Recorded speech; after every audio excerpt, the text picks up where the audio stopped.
Muy buenas tardes, ¿cómo están?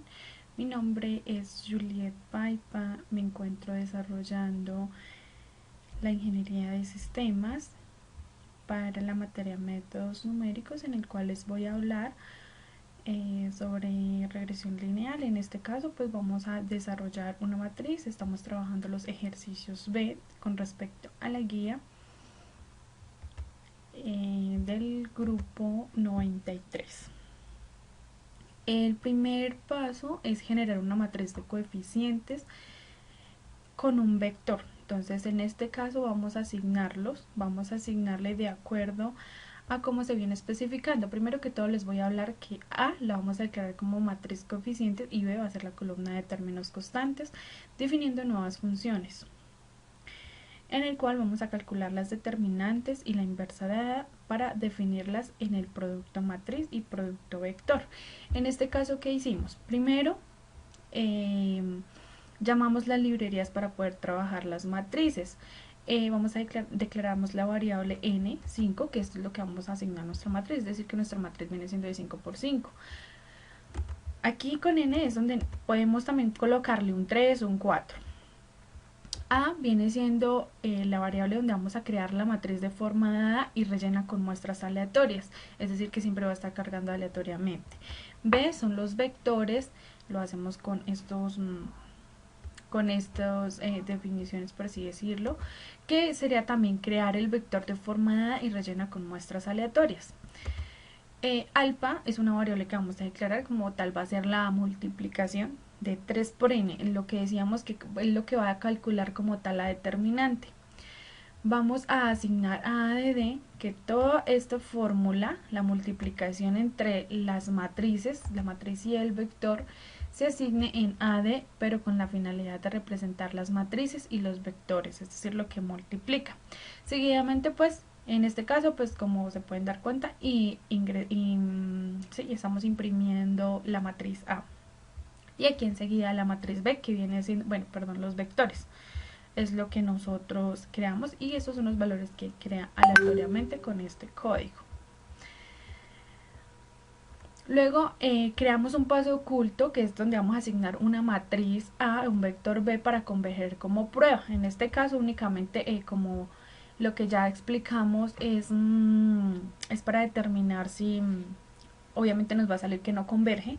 Entonces este paso oculto es para determinar que sí converge, pero pues no lo vamos a utilizar nada más.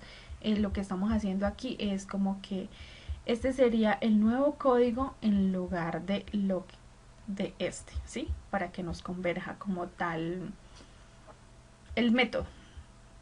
Entonces en este caso omitimos, por eso lo tenemos oculto, le tenemos como paso oculto.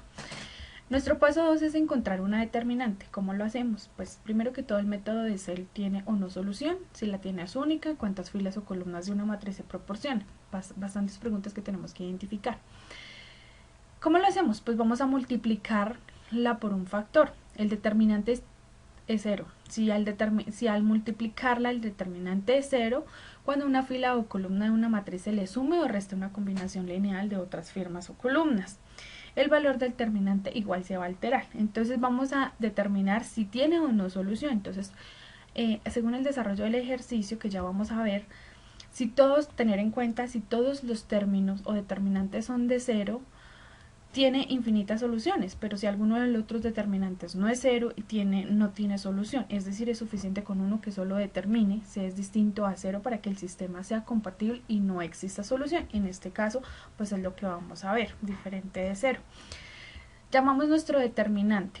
Esto lo vamos a asignar como nuestra variable y np pues son np.line.e es lo que va a determinar si es distinto de 0. Esto normalmente pues no lo trae ya como tal NumPy.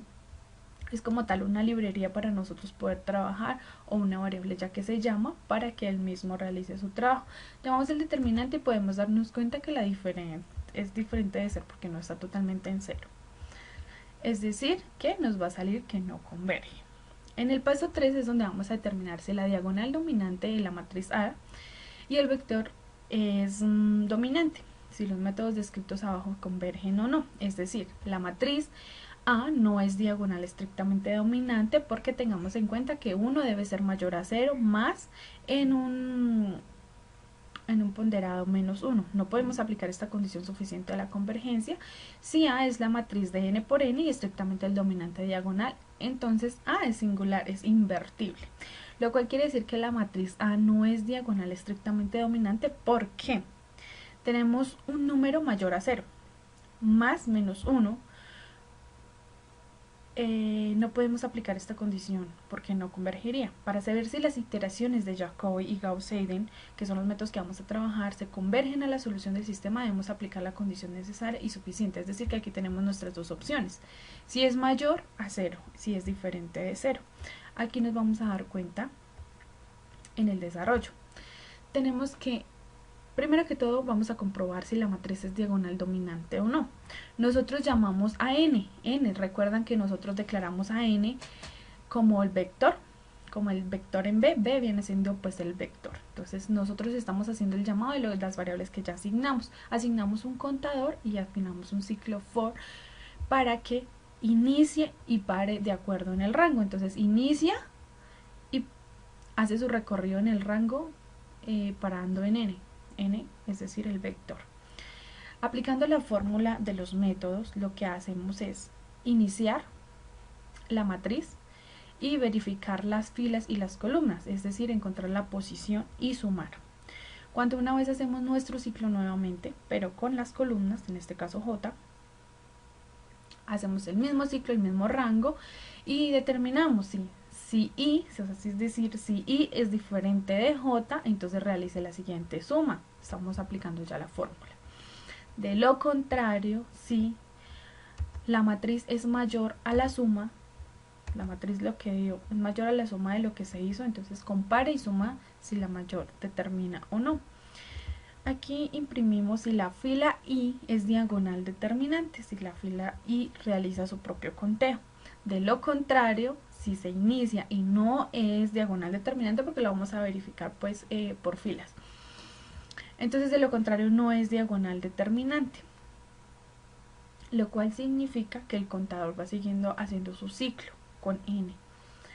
Y nos va a determinar también que el método es iterativo, converge o no converge, que son estas dos opciones. Como ya lo hemos ejecutado, pues en este dijimos que no iba a convergir, por eso la fila no es diagonal determinante y la matriz no es diagonal determinante. Respondemos a la pregunta, ¿es o no diagonal determinante? Claro que no.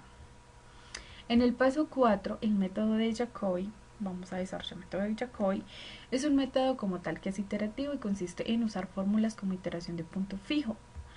Resuelve un sistema de matriz A y por B, comenzando una aproximación inicial en X, que normalmente siempre es en 0 a la solución, y genera una sucesión de vectores, que es lo que estábamos diciendo, genera aleatoriamente, y converge a X. Los métodos iterativos traen consigo un proceso de convierte en el sistema A y B. A, que son las matrices, B son los vectores, en otro equivalente a la fórmula. Entonces tenemos matrices fijas, que son estas, vamos a ver nuestra fórmula, resolvemos el método CEL por cada uno de los siguientes métodos, que nos damos cuenta que nuestra inicial tenemos un numerador y un denominador, el cual en el numerador realiza la sumatoria de la columna como tal de la matriz, de la columna y la fila, y también asimismo las multiplica entre sí, pues para que todo es diferente a 0 y se pueda ver si converge o no la matriz, y todo sobre un denominador que también es pues lo vamos a trabajar sobre I por I. Es decir que I tendría que ser a 1 menor o igual al inicial, o sea la fila, o menor o igual a n. Es decir que el método de Jacobi en nuestro desarrollo está asignado así. Asignamos la tolerancia, que pues es lo que nos pide en la guía. Entonces no podemos cambiar este número porque nos pide que sea esa la tolerancia. El error normalmente lo asignamos, estas son variables. El error normalmente lo asignamos de acuerdo a la norma que nos invita Chapra. Y Nitermax es una variable que nosotros asignamos a las 50, son iteraciones máximas. En este caso, si yo le puedo poner 100, 200, es decir, que cuando me cumpla hasta 100, hasta 200, ahí va a parar mi ciclo. Es el número máximo en el cual va a convergir hasta ese punto. n, que es lo que estamos llamando, pues estamos llamando la matriz A con el determinador. Llamamos a x, que donde se va a iniciar pues como tal en ceros, de acuerdo a la matriz, y x1, y también la vamos a iniciar en ceros, pero este como tal es el vector auxiliar, es decir, donde va a almacenar los valores que se van aleatoriamente. El níter es donde vamos a iniciar en cero para evaluar y almacenar por medio de listas de iteraciones asignadas. El error lo vamos a almacenar en las listas y vamos a cumplir nuestro ciclo. Entonces, nuestro ciclo while determinamos que níter como tal debe ser menor al número de iteraciones máximas y el error debe ser mayor a la tolerancia. Entonces esa es la condición que debemos cumplir. Si se cumple, entonces realiza el siguiente ciclo, que inicie, que se detenga y almacene en D. Volvemos a hacemos un ciclo for, donde se arranca con columna, bueno, como tal las filas de J y se sostiene en N, y si es diferente, si I es diferente de J, pues debe aplicar la siguiente fórmula, que es lo que estábamos viendo ahorita en el método de Jacobi. Si esto se cumple, entonces se va a calcular la vectorial y se actualiza el vector, siempre va a estar actualizando. Entonces aquí imprimimos nuestros nuevos valores como tal, que es níter, que viene siendo las iteraciones y los errores de las iteraciones, y va a ser su conteo. Aquí podemos darnos cuenta unos ejemplos. Entonces dice iteración 37, por ejemplo, aquí está lo de la matriz y está su error. Mira, error de iteración 37 es tanto. Así sucesivamente en cada uno de las iteraciones. Esta iteración la dejamos en 50, lo cual debe estar hasta 50. Entonces, bueno, en este caso toma la 49. 50, tenemos la matriz y tenemos el error. Asimismo, estos valores, como los decíamos, se van actualizando. Entonces se traen los valores a graficar con la finalidad de comparar y analizar los resultados, si está dando o no cumplimiento. En este caso lo que hicimos fue imprimir para poder graficar. Entonces traemos los valores de níter, la cantidad de iteraciones, con los errores. Entonces en la iteración 1 tenemos un error de 15 así sucesivamente hasta completarlos a 50. Como nos podemos dar cuenta, aquí llega nuestra iteración a 50 y nuestro error en 50. Esto lo hacemos como para identificar también nuestros valores. En el paso 5 lo que vamos a hacer es graficar. ¿Qué vamos a graficar? Vamos a graficar este comportamiento, el comportamiento que nos pide en la guía, en el cual soluciona el número de iteraciones y vamos a analizar. La gráfica se puede determinar en sus aproximaciones, es decir, que la vamos a asociar al error. De este modo calculamos el número de iteraciones necesarias que se requieren en el programa, teniendo presente el método de Jacobi, dándole cumplimiento como tal al punto fijo. Por eso, para hacer este desarrollo, lo que se llaman las librerías para graficar, que pues para las gráficas es Matplotlib, y importamos como tal toda la librería en general. A X lo vamos a llamar, como tal lo vamos a asignar como el eje de las iteraciones, y a Y lo vamos a nombrar, le vamos a declarar como tal la variable que Y va a ser el eje del error. ¿Qué hacemos normalmente? Entonces llamamos parte de código y le asignamos la lectura, que es donde va a ser, con lo cual va a asignar como la curva, para que nuestra gráfica funcione, y llamamos y nombramos como tal cada uno. Entonces a X le vamos a llamar iteración, es decir, vamos a asignarles nuestras lecturas, a Y error, y le vamos a dar un título a la gráfica. Le asignamos una leyenda, que por ende pues es la aplicación de line, y ejecutamos. ¿Qué podemos analizar en la gráfica? En la gráfica se puede notar que tenemos el número de iteraciones de 0 a 50. Recuerda que nosotros a n le asignamos 50, es decir, que nuestra iteración va a ser hasta 50. En cada iteración va a cumplir con su labor, que es decir, cuando haga un ciclo, cuando llega aquí a 50, pues sube un punto, va verificando el error. En este caso nuestro error máximo fue por encima de 8. Es decir, cumplió con 50 iteraciones y obtuvo un porcentaje de error más o menos por encima de 8. Asignémosle que sean 9, 10. ¿Cómo sabemos cuál es exactamente el error? lo podemos identificar aquí, por eso trajimos nuestra gráfica, es decir, nuestro máximo error es de 9.40, casi 10, ¿sí? Es el máximo, mira, 9.40 es el error máximo. Entonces, él lo que hizo fue analizar los puntos altos. Si vieron que la iteración 1 pudo dar un valor, la iteración 2 pudo dar otro valor, pero él converge como tal la cantidad. Entonces tenemos la cantidad de iteraciones y el máximo error que se encontró en la matriz fue de 9.40. Bueno, trabajamos el método de Seidel, el cual nos pide que tengamos en cuenta que para hallar las aproximaciones debemos utilizar valores calculados en cada uno de los pasos anteriormente ya nombrados. Todo es muy similar dependiendo de las variables asignadas. El procedimiento a seguir es la aplicación como tal. Entonces debemos introducir aproximaciones iniciales a la matriz de coeficiente y vector de términos independientes, una tolerancia y un número que el cual es el que nos pide en la guía, no lo podemos cambiar. El número de iteraciones sí lo podemos cambiar y se toman aproximaciones iniciales para las aproximaciones generales como tal para poder determinar el error y así calcularlo definitivamente. La finalización de programa se cuenta en sobrepasar el número de iteraciones o el error. Entonces para ello vamos a identificar la siguiente situación con el desarrollo. Entonces este programita nos va a servir para el método de Seidel y el método de SOR, que es lo que nos pide pues como tal la guía. En el método de SOR vamos a tener un pequeño cambio, así que muy atentos.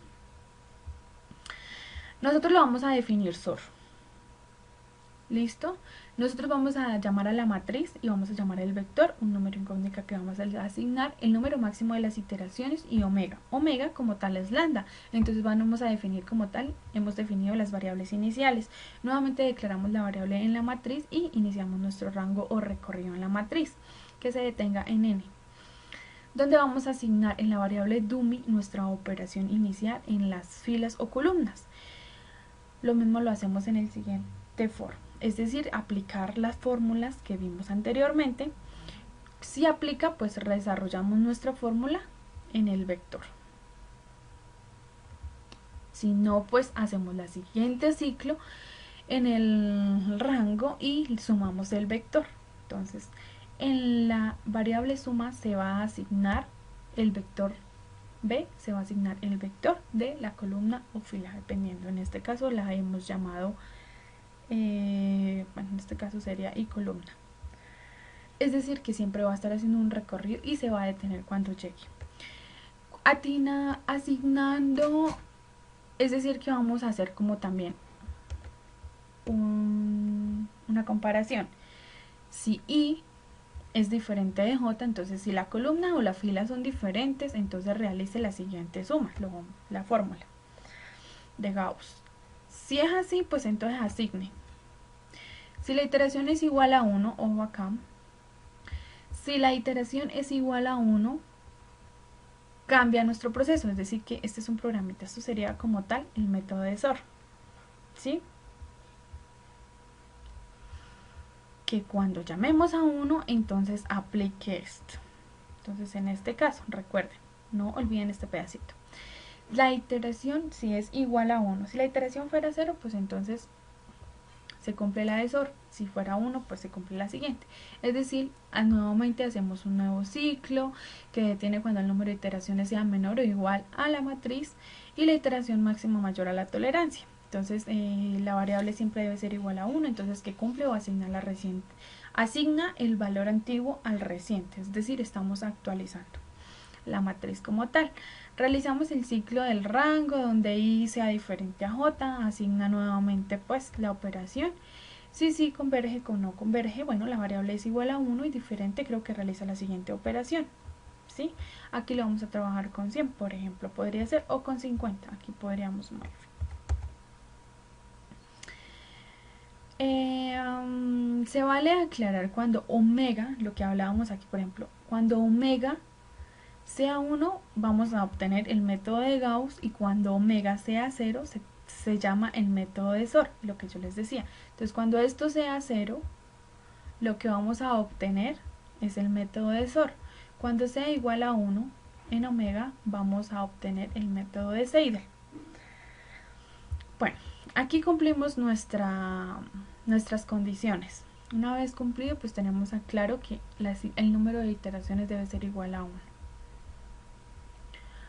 ¿Cómo hacemos? Entonces ya tenemos nuestros métodos, lo que hacemos es llamarlos para comprobar que sí, qué método se nos ajusta más y poder decir cuál es el mejor método.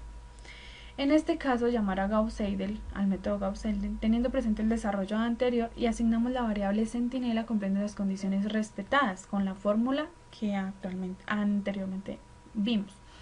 Se llama inmediatamente a las variables almacenadas en la matriz vectorial, todo lo que sea actualizado. Por eso importamos nuestras librerías, como las llamamos, iniciamos a x en 0 para la matriz A. El número de iteraciones máximas, en este caso las vamos a dejar en 50, también podemos cambiarlo, como yo les decía, 100, 200, 55, 10, bueno, en este caso pues las dejamos en 50, asignamos nuestra tolerancia que no puede cambiar porque es la que nos pide en la guía, y omega que sí es la que vamos a cambiar, que vamos a decir que omega es igual a 1, entonces si omega es igual a 1, tengamos en cuenta que siempre va a obtener el método de Gauss-Seidel. Llamamos nuestras variables, llamamos a SOR, y definimos como tal las que almacenó. Entonces aquí podemos darnos cuenta que llamó cada una de las iteraciones, mira, 39, 40, 41 con sus respectivos valores en la matriz. Dando cumplimiento a este, llamamos al siguiente método, el método de SOR. Entonces, ¿recuerdan el método de SOR que era diferente? Entonces, el método como tal es similar al de Seidel y el del SOR, lo único que cambia es que omega o lambda sea igual a 0 o igual a 1. Eso es lo que hace como tal la diferencia. Entonces, en el método de SOR es sobre la relajación sucesiva, es una variante o método de Gauss-Seidel. Como les decía, es estimar la solución de un sistema lineal de ecuaciones que permite converger de una manera mucho más rápida teniendo presente el desarrollo anterior. ¿Por qué? Porque lo estamos llamando. Ya tenemos nuestro desarrollo, nuestro programa, y lo que estamos haciendo es llamar para que funcione, aplicando pues obviamente las condiciones almacenadas. Es decir, en este caso, como es igual a 0, vamos a llamar el método de SOR. Nuestra programación está así. Llamamos la librería, asignamos a x, que es lo que vamos a... Recuerden que le damos un valor inicial, nuestro valor inicial va a estar en ceros en la matriz A, le damos el número de iteración máxima, hasta cuántas iteraciones va a ser el ciclo, pues hasta 50 en este caso, es un valor que podemos cambiar a 10, 20, 30, 40, etc. La tolerancia en este caso también la pudiéramos cambiar, pero pues nada, tenemos que dar cumplimiento a la guía. Entonces en la guía nos solicita que la tolerancia debe ser a 10 a la menos 6. Por esa razón pues nos lo dejamos fijos como tal, una constante. Omega en este caso también lo podemos cambiar porque tiene que ser pues en 0 punto algo, lo dejamos en 0.5, es diferente a 0, entre 0 y 2 tenemos a SOR. Llamamos nuevamente a SOR la definición en el programa y con sus respectivas variables, lo cual vamos a obtener también el número de iteraciones con sus matrices. Entonces es eso, identificar para los métodos SOR y Seidel. ¿Cuál es el mejor método para mí? Para mí relativamente me parece mejor el de Gauss-Seidel. Me parece que es más completo, se puede trabajar mejor, aunque no es tanto por lo que se pueda trabajar, sino identificar, tener en cuenta que cuando cambiemos a lambda podemos identificar con qué método se pueda trabajar. Pero sí me parece que Seidel es mejor, teniendo en cuenta que si lambda es igual a 1, pues vamos a obtener Gauss-Seidel, y si es 0, pues el método de SOR, y pienso que es un dato muy importante. Bueno, muchísimas gracias. Hemos terminado nuestra explicación.